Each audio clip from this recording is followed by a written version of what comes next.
गर्मी भी एकदम से ही बढ़ गई है। मुझे तो बहुत प्यास भी लगी है और नदी भी बहुत दूर है। रानू चिड़िया कभी इधर जाती तो कभी उधर जाती। आखिर उसको खाने के लिए कुछ दाने चावलों के मिल ही जाते हैं।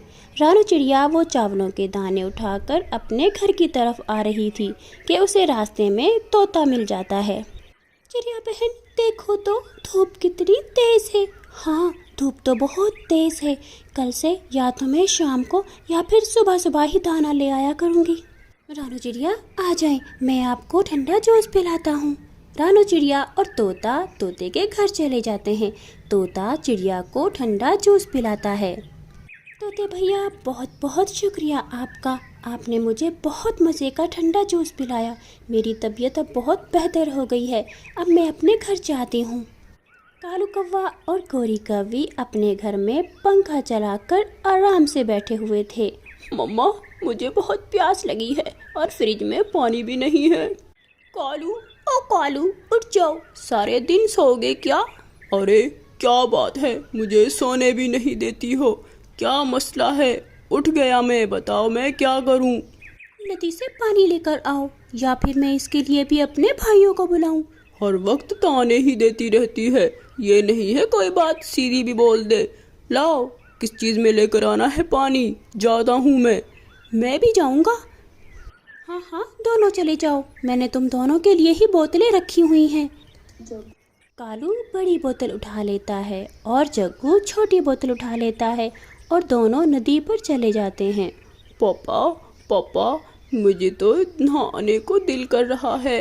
हाँ, नहा लो, लेकिन इस किनारे से दूर मत जाना। ठंडी ठंडी हवा चल रही थी। कालू को तो नींद आ जाती है और कालू वहाँ पर सो जाता है। अरे पापा तो सो भी गए हैं। ठंडे ठंडे पानी में नहाना अच्छा लगता है। गाना आए या ना आए, गाना अच्छा लगता है। रानू चिड़िया अपने बच्चों के लिए चावलों की खीर बनाती है। गुड़िया बेटी, चटाई रखो और पानी भी रखो, मैं तुम्हारे लिए खीर लेकर आती हूँ। गुड़िया चटाई बिछाती है और पानी का मटका भी साथ में रख लेती है। रानू चिड़िया भी उनके लिए चावलों की खीर ले आती है और फिर वो सब मज़े मज़े से खाते हैं। बच्चों, तुमने अब बाहर नहीं जाना, बाहर बहुत गर्मी है, सब पक्षी अपने अपने घरों में ही हैं। तुमने भी अब घर में ही खेलना है। प्यास की वजह से मेरा बुरा हाल हो गया है और मैं कब से इनका इंतज़ार कर रही हूँ, लेकिन ये दोनों बाप बेटा अभी तक वापस नहीं आए। लगता है मुझे ही जाना पड़ेगा। गोरी कौवी गुस्से में झाड़ू पकड़ती है और सीधी नदी की तरफ जाती है। कालू कौवा तो ठंडी ठंडी हवा में अभी तक सो रहा था। गोरी कौवी वहाँ पहुँचकर कालू को 2-3 झाड़ू लगाती है। अरे देखो तो अपने काम, मैं कब से तुम दोनों का अपने घर में इंतजार कर रही हूँ और तुम हो के यहाँ मज़े से सो रहे हो। हाँ गोरी, इतनी ठंडी ठंडी हवा चल रही थी, मुझे नींद आ गई, पता ही नहीं चला कब सो गया मैं। जग्गू भी डर जाता है क्योंकि उसको पता था कि अब दूसरा नंबर उसी का है। निकलो, तुम भी बाहर निकलो। पहले आप वादा करें, मुझे मारेंगी नहीं। अच्छा जी, करती हूँ मैं वादा। अगर मैं आ गई तो फिर तुम्हें ज़्यादा मार पड़ेगी। चलो जल्दी बाहर निकलो। जग्गू मार खाने से पहले ही रोने लग जाता है। मेरी क्या गलती है, मैं तो पापा से पूछ कर ही नहा रहा था। जग्गू की ये बात सुनकर गोरी को उन पर दया आ जाती है और वो उनसे कुछ भी नहीं कहती। चलो अब अपनी अपनी बोतलें उठाओ और आगे आगे उड़ो मेरे। कालू और जग्गू अपनी अपनी बोतलें पकड़ते हैं और घर की तरफ उड़ने लगते हैं। गोरी भी अपना झाड़ू पकड़कर उनके पीछे पीछे उड़ने लग जाती है। दिन ऐसे ही गुजरते गए और गर्मी की शिद्दत भी बढ़ती चली गई। एक बूढ़ी फाख्ता दूसरे जंगल से उड़ती हुई गोरी के घर के दरवाजे के पास आकर रुकती है और दरवाज़ा खटखटाती है। न जाने इन पक्षियों को इतनी दोपहर में भी अपने घर आराम नहीं है, आ जाते हैं तंग करने। गोरी कौवी दरवाज़ा खोलती है।